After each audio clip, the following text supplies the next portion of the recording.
आप सभी को एक बार फिर से प्रभु यीशु के नाम में मैं मसीह की खुदावन आप सबों को बरकत दे। एक बार फिर से हम आपके सन्मुख ऑनलाइन प्रभु की आराधना करने के लिए उपस्थित हैं। हम धन्यवाद देते हैं परमेश्वर को। परमेश्वर ने हमें अवसर दिया है, उसकी तारीफ और हम सिताइश करें। आइए इस समय हम अपने सिरों को झुकाएं और दुआ करें। पवित्र पवित्र पवित्र सेनाओं की यहोवा परमेश्वर, हम धन्यवाद के साथ तेरे हजूरी में आते हैं, आपको साष्टांग प्रणाम करते हैं, क्योंकि आप इस लायक हैं, इस योग्य प्रभु कि हम आपको दंडवत करें, आपकी सिजदा करें, आपके उस बड़े नाम को ऊँचा उठाएँ। प्रभु धन्यवाद, आप हमारे स्वामी हैं, मुक्तिदाता है, जीवन के दाता है, हमारे साथ रहने वाला परमेश्वर है। धन्यवाद देते हैं, अब तक आपने हमें संभाला, अपने आशीष हमें दी। धन्यवाद देते हैं खुदावन, अपनी उपस्थिति के एहसास दिया। धन्यवाद देते हैं खुदा ने एक बार फिर से जब हम तेरे सन्मुख खुदावन उपस्थित हैं, खुदावन आराधना करने के लिए हमारी मदद सहायता कर। आज के वचन पर तेरी आशीष हो, सुनने सुनाने में बरकत हो, हर एक अंधकार की ताकत यीशु के नाम से दूर हो। परमेश्वर आप मदद सहायता करें। जितने परिवार खानदान प्रभु इस वीडियो को देख रहे हैं खुदावन, और इस वीडियो के माध्यम से हर एक परिवार आशीषित हो, हर एक खानदान के लिए हमारी दुआ है। प्रभु बरकत आशीष दे, हर एक की ज़िंदगी खुदावन खुशियों से भर जाए, तेरी आशीष से बदा हो। विशेष तौर से खुदावन इन कोरोना वायरस से प्रभु आप बचा के रखें। जब खुदावन हमारा देश इस संकट से भी गुजर रहा है, सब अपने अपने घरों में लॉकडाउन है, और खुदावन इस समय कुछ छूट हमें मिला है, हम धन्यवाद देते हैं प्रभु। और भी आपसे दुआ करते हैं परमेश्वर, इसी प्रकार की ये वायरस हमारे खानदानों के ऊपर में न हो, बल्कि प्रभु तेरी आशीष से बदा हो। इस देश के ऊपर से भी प्रभु ये संकट दूर हो सके, मदद सहायता करें। धन्यवाद महान जीवित सामर्थ्य परमेश्वर, तेरे प्रेम के लिए, तेरी दया के लिए। खुदावन हम जानते हैं इन दिनों में पूरे वर्ल्ड के ऊपर भी प्रभु इसका कहर है, लेकिन तू ही बचाने वाला है, अनुग्रहकारी परमेश्वर है। रहम करे, अपनी दया हमारे हाथ उन सब के ऊपर रखें। प्रभु जी धन्यवाद हो सब बातों में। महान परमेश्वर आपने विनती को सुना है, धन्यवाद। सारी महिमा इज्जत जलाल हम आपको देते हैं। धन्यवाद के साथ प्रार्थना प्रभु यीशु के नाम से, आमीन।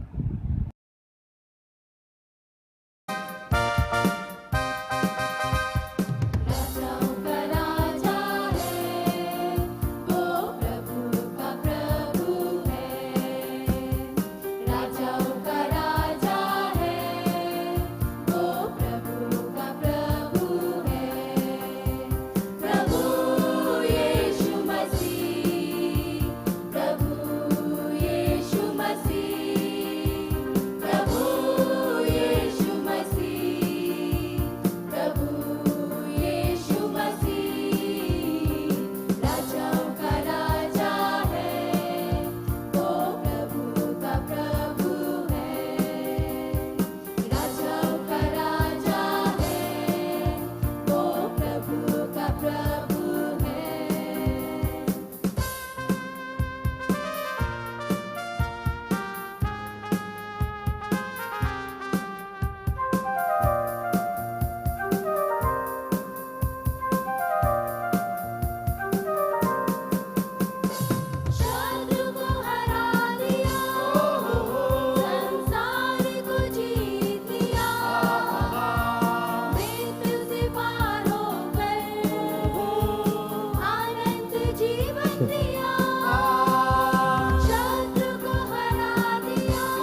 प्रभु के एक बार फिर से हम महिमा देते हैं। परमेश्वर ने अवसर हमें दिया है ताकि हम उसकी तारीफ और प्रशंसा कर सकें।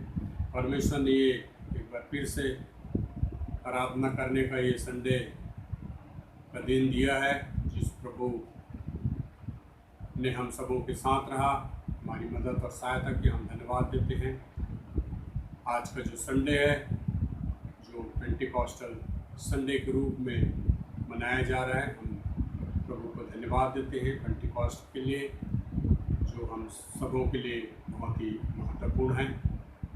पेंटिकॉस्ट का दिन जब हम बाइबल में देखते हैं, बातचीत करते हैं, तो हमें प्राप्त होता है और हम जब गौर करते, ध्यान करते हैं कि पेंटिकॉस्ट के दिन क्या हुआ, किस प्रकार की परमेश्वर के सामर्थ्य उतरा, पवित्र आत्मा के आगमन उस दिन हुआ, और इस बात को हम सब जानते हैं। सो इस समय आइए हम परमेश्वर के वचन की तरफ चलें। उसके बाद फिर हम उसके वचन के ऊपर हम गौर करेंगे, ध्यान करेंगे। आज की मनन के लिए हम गौर करेंगे नया नियम से है। नया नियम का जो सबक प्रेरितों के काम 2 अध्याय, उसका 1 पद से लेकर के पढ़ूंगा 13 पद तक। प्रेरितों के काम 2 अध्याय 1 पद से लेकर के 13 पद तक आपके सम्मुख पढ़ूंगा। इस प्रकार शुरू होता है। जब पेंटिकॉस्ट का दिन आया तो वे सब एक जगह इकट्ठे थे। एकाएक आकाश से बड़ी आंधी की सी सनसनाहट का शब्द हुआ और उससे सारा घर जहाँ वे बैठे थे गूंज गया, और उन्हें आग की सी जीभें फटती हुई दिखाई दी, और उसमें से हर एक पर आग ठहरी। वे सब पवित्र आत्मा से भर गए और जिस प्रकार आत्मा ने उन्हें बोलने की सामर्थ्य दी, वे अन्य भाषा बोलने लगे। आकाश के नीचे की हर एक जाति में इससे भक्त यहूदी यरूशलेम में रह रहे थे। जब यह शब्द हुआ तो भीड़ लग गई और लोग घबरा गए, क्योंकि हर एक को यही सुनाई देता था कि ये मेरी ही भाषा में बोल रहे हैं। वे सब चकित और अचंभित होकर कहने लगे, देखो ये जो बोल रहे हैं, क्या सब गलीली नहीं? तो फिर क्यों हम में से हर एक अपनी अपनी जन्मभूमि की भाषा सुनता है? हम तो पारसी और मेदी और एलामी और मेसोपोटामिया और यहूदिया और कम्पुदिया, दुकिया और पिनपुस और आसिया और फ्रूगिया और पम्फुलिया और मिस्र और लीबिया देश जो कुरेन के आसपास है, इन सब देशों के रहने वाले और रोमी प्रवासी अर्थात यहूदी और यहूदी मत धारण करने वाले क्रेती और अरबी हैं, परंतु अपनी अपनी भाषा में उनसे परमेश्वर के बड़े बड़े कामों की चर्चा सुनते हैं, और वे सब चकित हुए और घबरा कर एक दूसरे से कहने लगे, यह क्या हो रहा है? परंतु दूसरों ने ठट्ठा करके कहा, वे तो नई मदिरा के नशे में छूट गए। सो परमेश्वर इस वचन के पढ़े और सुने जाने के आशीष को आमीन। हम यहाँ पर देखते हैं पेंटिकॉस्ट के बारे में। पेंटिकॉस्ट का मतलब होता है 50वें दिन। बाइबल में हमें मिलता है पेंटिकॉस्ट जो शब्द है, और पेंटिकॉस्ट वो दिन है जब प्रभु यीशु मसीह के मरने के बाद जी उठने के 40 दिन इस धरती पे रहने के बाद जब स्वर्ग उठा लिए जाते हैं, उसके बाद 10 दिन के पश्चात ये पेंटिकॉस्ट का दिन आता है, जिसमें पवित्र आत्मा का यहाँ आना होता है। हमें यहाँ पे देख सकते हैं। और यदि हम इसके बारे में थोड़ा और देखें तो पहला अध्याय और इसके बारे में गौर करें इसी प्रेरितों के काम में, तो वहाँ पे भी हमें मिलेगा। देखिए कि किस प्रकार से हमें मिलता है। 6 पद से मैं पढ़ रहा हूँ 1 का। अतः उन्होंने इकट्ठे होकर उससे पूछा, हे प्रभु, क्या तू इसी समय इस्राएल को फेर देगा? उसने उससे कहा, उन समय या कालों को जानना जिसको पिता ने अपने ही अधिकार में रखा है तुम्हारा काम नहीं, परंतु जब पवित्र आत्मा तुम पर आएगा तब तुम सामर्थ पाओगे और यरूशलेम और सारे यहूदिया और समरिया में और पृथ्वी के छोर तक मेरे गवाह होगे। तो यहाँ पर हम परमेश्वर की पवित्र आत्मा के बारे में देखते हैं। जब पवित्र आत्मा तुम पर आएगा तो तुम उसकी गवाह होगे। और इसी का और भी हम देखें तो और भी हमें प्रभु यीशु मसीह के बारे में देखे मिलता है। यदि एक पद से इसमें ध्यान करें, ये थियोफिलुस, मैंने पहली पुस्तक उन सब बातों के विषय में लिखी जो यीशु आरंभ से करता और सिखाता रहा, उस दिन तक जब तक वह उन प्रेरितों को जिन्हें उसने चुना था पवित्र आत्मा के द्वारा आज्ञा देकर ऊपर उठाया न गया। उसने दुख उठाने के बाद बहुत से पक्के प्रमाणों से अपने आप को उन्हें जीवित दिखाया और 40 दिन तक वह उन्हें दिखाई देता रहा। यहाँ पर हम देखते हैं जी उठने के बाद प्रभु यीशु मसीह 40 दिन इस धरती में उन्हें दिखाई देता रहा, जिसके बारे में यहाँ पे हमें जिक्र मिलता है। दिखाई देता रहा और परमेश्वर के राज्य की बातें करता रहा और उनसे मिलकर उन्हें आज्ञा दी, यरूशलेम को न छोड़ो परंतु पिता की उस आज्ञा के पूरे होने की बाट जोहते रहो जिसकी चर्चा तुम मुझसे सुन चुके हो, क्योंकि यूहन्ना ने तो तुम्हें पानी से बपतिस्मा दिया है, परंतु थोड़े दिनों के बाद तुम पवित्र आत्मा से बपतिस्मा पाओगे। यहाँ पर हम देखते हैं कि किस प्रकार से प्रभु यीशु मसीह की क्रूसिफिक्शन के बाद जी उठता है। उसके बाद 40 दिन इस धरती पर रहता है और जब खा लिए जाते हैं तो हम उसके 10 दिन के बाद हम पेंटिकॉस्ट के दिन को देखते हैं, जो 50वें दिन होता है। पेंटिकॉस्ट का मतलब होता है 50वें दिन। प्रभु यीशु मसीह की मौत के बाद से जब हम गिनते हैं और उस 40 दिन वो उसके बाद 10 दिन के बाद मतलब 50वें दिन। और यहाँ पर हम दूसरे अध्याय में इस बात का जिक्र हम देख सकते हैं कि 50वें दिन यहाँ पे इससे प्राप्त होता है। और 2 अध्याय में हमें मिलता है जब पेंटिकॉस्ट का दिन आया, मतलब 50वें दिन जब पूरे हो गए, जब पूरा हुआ तो वहाँ पे चेले सब इकट्ठे बैठे हुए थे एक जगह प्रार्थना के लिए और पवित्र आत्मा के आगमन हम उस दिन देख सकते हैं वहाँ पे। और सारे इकट्ठे थे, जहाँ पे देखिए आंधी की सी सनसनाहट का शब्द हुआ और उससे सारा घर जहाँ वो बैठे थे गूंज गया और आग से जीभें फटती हुई दिखाई दी और हर एक के ऊपर ठहर गई। तो पवित्र आत्मा का आगमन हम यहाँ पे देखते हैं उनके चेलों के बीच में, और उनको जिस तरह से बोलने की सामर्थ्य दी वो अन्य भाषा बोलने लगे। यदि हम इसके बारे में देखें, पुराना नियम में चलें, पुराने सबकों में देखें, ध्यान करें तो हमें इसके बारे में मिलता है 50वें दिन के बारे में किस प्रकार से हम इसको हम देख सकते। देखिए तो इस 50वें दिन के बारे में हम गौर करें, थोड़ा ध्यान करें। पीछे हम अपने पवित्र शास्त्र बाइबिल को हम जब खोल लेते हैं, ध्यान करते हैं तो हमें आपको यहाँ पे मिलेगा। इस्राएली प्रथा के मुताबिक 3 बहुत ही महत्वपूर्ण पर्व है, जिनमें से ये 50वें दिन भी उसमें महत्वपूर्ण है। 3 महत्वपूर्ण त्यौहार कहने का तात्पर्य ये है, यदि हम निर्गमन 23 अध्याय का उसका 14, 15 और 16, 17 पद पढ़ें तो हमें आपको मिलेगा यहाँ पे किस प्रकार से इसका हेडिंग मिलता है। 3 प्रमुख पर्व, 3 त्यौहार हैं और इस त्यौहार के बारे में हमें मिलता है। आपके सम्मुख में पढ़ता हूँ। प्रतिवर्ष 3 बार मेरे लिए पर्व मनाना, अख़मीरी रोटी का पर्व मनाना जिसमें मेरी आज्ञा के अनुसार अबीब महीने के नियत समय पर 7 दिन तक अख़मीरी रोटी खाया करना, क्योंकि उसी महीने में तुम मिस्र से निकल आए थे। मुझको कोई छूछे हाथ अपना मुंह ना दिखाए।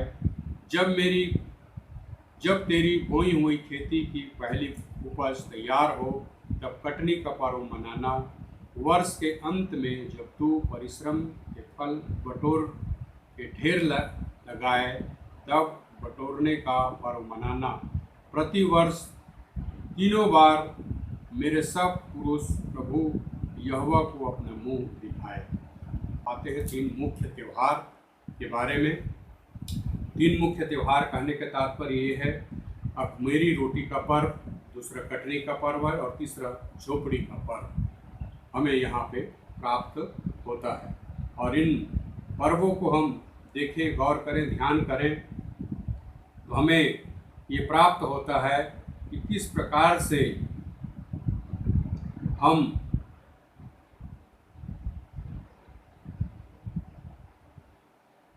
इस त्यौहार के बारे में जब हम देखते हैं, गौर करते हैं तो इसमें हमें प्राप्त होता है। ये 3 त्यौहार इस्राएली लोगों के लिए बहुत ही महत्वपूर्ण हैं और ये त्यौहार साल में इन लोग मनाते थे। तो पहला त्यौहार था अख़मीरी रोटी का पर्व, दूसरा है कटनी का पर्व और तीसरा है झोपड़ी का पर्व। तो कहने का मतलब अख़मीरी रोटी के पर्व में, इसके बारे में और भी हम थोड़ा डिटेल चलें देखें तो हमें मिलेगा। लय व्यवस्था की किताब हम पढ़ें, लेविटिकल्स की किताब से 23 अध्याय उसके 4 पद से आगे हम पढ़ें तो हमें मिलेगा इसके बारे में, इसका डिटेल मिलता है। इसमें फसह और अख़मीरी रोटी का पर्व, फिर यहोवा के पर्व जिसमें से एक एक के ठहराए हुए समय में तुम्हें पवित्र सभा के लिए प्रचार करना होगा, वे ये हैं। पहले महीने के 14वें दिन को गुदली के समय यहोवा का फसह हुआ करें और उसी महीने के 15वें दिन को यहोवा के लिए अख़मीरी रोटी का पर्व हुआ करें। उसमें तुम 7 दिन तक अख़मीरी रोटी खाया करना, उसमें पहले दिन तुम्हारी पवित्र सभा हो। तो ये अख़मीरी रोटी खाने के लिए परमेश्वर बात करता है, जो बिना खमीर मिला हुआ रोटी की बात कर रहे हैं। और तुम्हारे पवित्र सभा हो, सभा करने का अपने आप को पवित्र करें, शुद्ध रखें, इस बात के बारे में इस सभा में जब आप शामिल होते हैं तो। पर 7 दिन तुम यहोवा को हव्य चढ़ाया करना और 7वें दिन पवित्र सभा हो। उस दिन पवित्र परिश्रम का कोई भी काम न करना। फिर यहोवा ने मूसा से कहा, इस्राएलियों से कह कि जब तुम उस देश में प्रवेश करो जिसे यहोवा तुम्हें देता है और उसमें से खेत काटो, तब अपने पके खेत की पहली उपज पूला याजक के पास ले आया करना और वह पूले को यहोवा के सामने हिलाए कि वह तुम्हारे निमित्त ग्रहण किए जाएं। और वह विश्राम दिन के दूसरे दिन हिलाएं और जिस दिन तुम पूला हिलाओ उसी दिन 1 वर्ष का निर्दोष भेड़ का बच्चा यहोवा के लिए होम बलि चढ़ाना। तो कहने का मतलब यहाँ पे हम देखते हैं यहोवा के लिए होम बलि चढ़ाने के लिए, जहाँ पे ये प्रभु यीशु मसीह का बलिदान के यहाँ पे चित्र मिलता है। तो यहाँ पे चित्र मिलता है जिसमें प्रभु यीशु मसीह हमारे बलिदान होते हैं। उसके बाद हम जो देखते हैं, जो आगे चल के उसकी मौत के बाद में दूसरी बात हम इसमें गौर करें, दूसरा पर्व है जो कटनी का पर्व। इसी का 23 का 15 पद पढ़ेंगे तो उसमें हमें मिलेगा कटनी का पर्व। फिर उस विश्राम दिन के दूसरे दिन अर्थात जिस दिन तुम हिलाई जाने वाली भेंट के पूले को हिलाओ, उस दिन से पूरे 7 दिन गिन लेना। 7वें विश्राम दिन के दूसरे दिन तक 50 दिन गिनना और 50वें दिन यहोवा के लिए नए अन्न बलि चढ़ाना। तो ये परमेश्वर के लिए नए अन्न बलि की बात कर रहे हैं यहाँ पे चढ़ाने के लिए, जो 50वें दिन पेंटिकॉस्ट का दिन यहाँ पे हमें मिलता है। 50वें दिन वे खमीर, तो ये खाने की बात कर रहे। देखिए, तुम अपने घरों में से एपा के 2/10 अंश मैदे की 2 रोटियां हिलाने की भेंट के लिए ले आना, वे खमीर के साथ पकाई जाए। और यहाँ पर हम देखते हैं खमीर के साथ पकाने के लिए, वहाँ पे अख़मीरी रोटी है, यहाँ खमीर के साथ पकाने की दे रहे हैं, जो पेंटिकॉस्ट के दिन एक त्यौहार है। और यहोवा के लिए पहली उपज ठहरे, और उस रोटी के संग एक एक वर्ष के 7 निर्दोष भेड़ के बच्चे और बछड़ा और 2 मेढ़े चढ़ाना। वे अपने अपने साथ के अन्न बलि और अर्घ समेत यहोवा के लिए होम बलि के समान चढ़ाया जाए, अर्थात वे यहोवा के लिए सुखदायक सुगंध देने वाले हव्य ठहरे। तो कहने का मतलब यहाँ पर हम परमेश्वर के वचन में देखते हैं 50वें दिन जो कटनी का पर्व है, पेंटिकॉस्ट का दिन, कटनी के समय जो पर्व मनाने की बात करते हैं, और खमीर के साथ रोटी खाई जाए, यहाँ पे हम देख सकते हैं।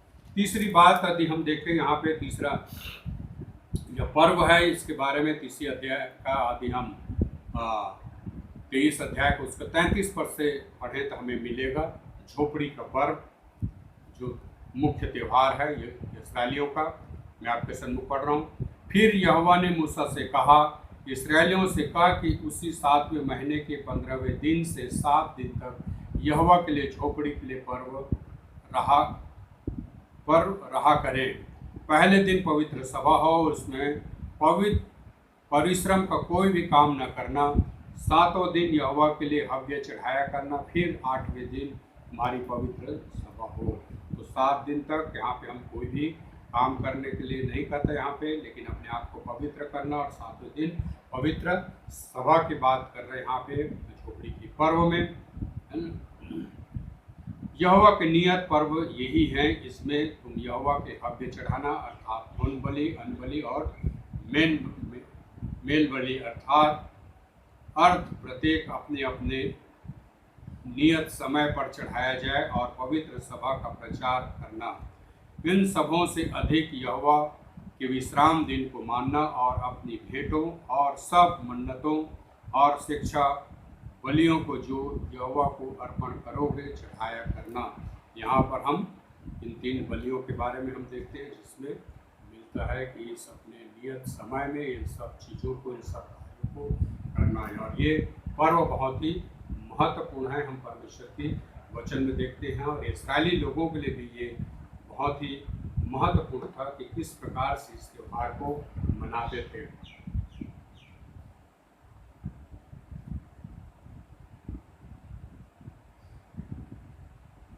चलिए और भी कुछ हम बातें हैं जिसको हम गौर करें।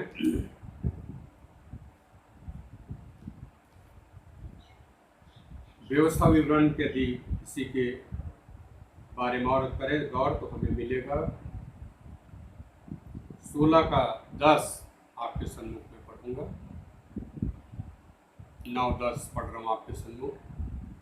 फिर जब तू खेत में हंसुआ लगाने लगे तब से आरंभ करके 7 सप्ताह गिनना, तब अपने परमेश्वर यहोवा की आशीष के अनुसार उसके लिए शिक्षा बलि देकर सप्ताहों नाम पर्व मानना। और उस स्थान में जो तेरा परमेश्वर यहोवा अपने नाम का निवास करने को चुन ले, अपने अपने बेटे बेटियां, दास दासियां समेत तू और तेरे फाटक के भीतर जो लेवी हों, और जो परदेसी और अनाथ और विधवाएं तेरे बीच में हो, वे सब के सब अपने परमेश्वर यहोवा के सामने आनंद करे। और स्मरण रखना कि तू भी मिस्र में दास था, इसलिए इन विधियों के पालन करने में चौकसी करना। इन विधियों को इस्राएलियों को देता है कि जब तुम भी इस मिस्र में गुलामी में थे, और इसलिए इन बातों की याद कर रखना कि तुम्हारे जो फाटक के अंदर जो पाए जाते भीतर रहने वाले जो लोग हैं, परदेसी है, अनाथ है, विधवाएं हैं, जो भी लोग हैं इसमें पाए जाते वे सब तुम्हारे साथ आनंद करें, मिल के आनंद करें। इस बात के बारे में परमेश्वर के वचन में हम देख सकते हैं ये पर्व किस प्रकार से मनाया जाता था। चलिए और भी हम कुछ गौर करें, पेंटिकॉस्ट के बारे में ध्यान करें। पेंटिकॉस्ट के बारे में यदि और भी गौर करते हैं तो यहाँ पे हमें मिलता है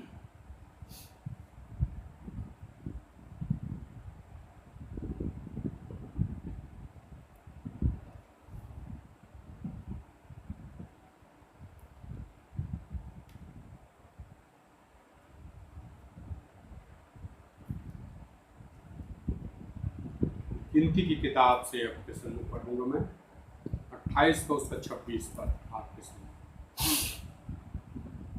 24 पद से आगे पढ़ रहा हूँ।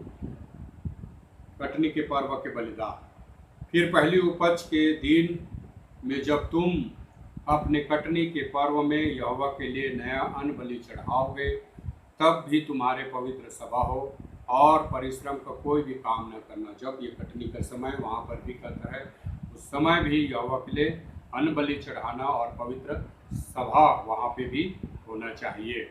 और एक होम बलि चढ़ाना जिससे यहोवा के लिए सुखदायक सुगंध हो, अर्थात 2 बछड़े, 1 मेढ़ा और 1 वर्ष के 7 भेड़ के नर बच्चे, और उसका अन्न बलि तेल से सने हुए मैदे का हो, अर्थात बछड़े पीछे एपा का 3/10वां अंश और मेढ़े के संग एपा का 2/10वां अंश, और 7 भेड़ों के बच्चे में से एक बच्चे के पीछे एपा का 10वां अंश मैदा चढ़ाना, और 1 बकरा भी चढ़ाना जिससे तुम्हारे लिए प्रायश्चित हो। ये सब निर्दोष हो और नित्य होम बलि और उसके अन्न बलि और अर्घ के अलावा उसको भी चढ़ाना। तो ये निर्दोष बलि की बात यहाँ पे करता है, जो भी तुम चढ़ाओ वो निर्दोष हो, पवित्र हो। कहने का मतलब पेंटिकॉस्ट का दिन बहुत ही महत्वपूर्ण चीज़ें हैं जिसमें हम देखते हैं इन पर्वों में जब शामिल होते हैं पवित्र सभा हो, और इस पवित्र सभा में अपने आप को पवित्र करना बहुत ही जरूरी है।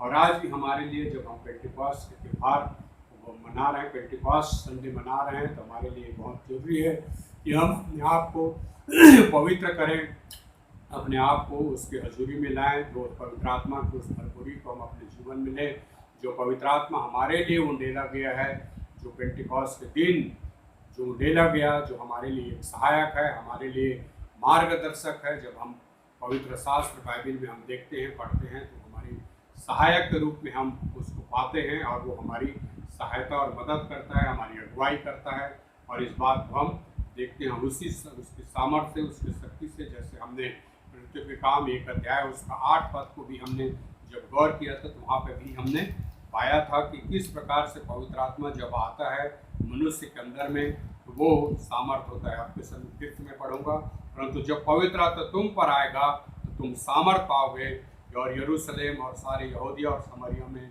और पृथ्वी के छोर छोर तक मेरे गवाह हो गए। तो पवित्र आत्मा के सामर्थ्य द्वारा हम उसके गवाह बन जाते हैं, उसके सामर्थ्य हमारे अंदर आ जाते हैं, और उस सामर्थ्य को हम हर रोज़ हर समय हम वो महसूस करते हैं।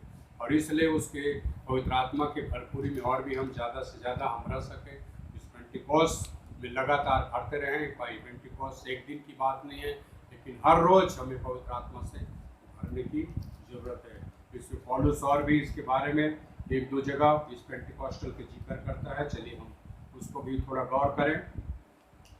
प्रेरितों के काम, इसी प्रेरितों के काम यदि हम पढ़ें तो हमें मिलेगा 20 अध्याय उसका 16 पद हमें देखें तो हमें मिलेगा पेंटिकॉस्ट के बारे में किस प्रकार पौलुस यहाँ पे भी बात कर रहा है। 20 अध्याय आपके सामने पढ़ रहा हूँ, उसका 16 पद, 20 का 16, 13 से पढ़ता हूँ या तो आपको समझ में आएगा। हम पहले ही जहाज पर चढ़कर अस्सूस को इस विचार से आगे गए कि वहाँ से हम पौलुस को चढ़ा लें, क्योंकि उसने यह इसलिए ठहराया कि आप ही पैदल जाने वाला था। जब वह अस्सूस में हमें मिला तो हम उसे चढ़ाकर मिलेन में आए। वहाँ से जहाज खोलकर हम दूसरे दिन खियुस के सामने पहुँचे और अगले दिन सामुस में जा लगे। फिर दूसरे दिन मिलेतुस में आए, क्योंकि पौलुस ने इफिसुस के पास से होकर जाने का निश्चय किया कि वहाँ ऐसा न हो कि उसे आसिया में देर लगे, क्योंकि वह जल्दी में था कि वह हो सके तो वह पेंटिकोस्ट के दिन यरूशलेम में रहे। यहाँ पे पौलुस का के बारे में हम देख सकते हैं, वो चाह रहे थे कि वो यरूशलेम में पेंटिकोस्ट के जो दिन है वहाँ वो रह सके। आगे इसके बारे में और एक हम वचन देखें, 1 कुरिन्थियों 16 का 8 पद। 1 कुरिन्थियों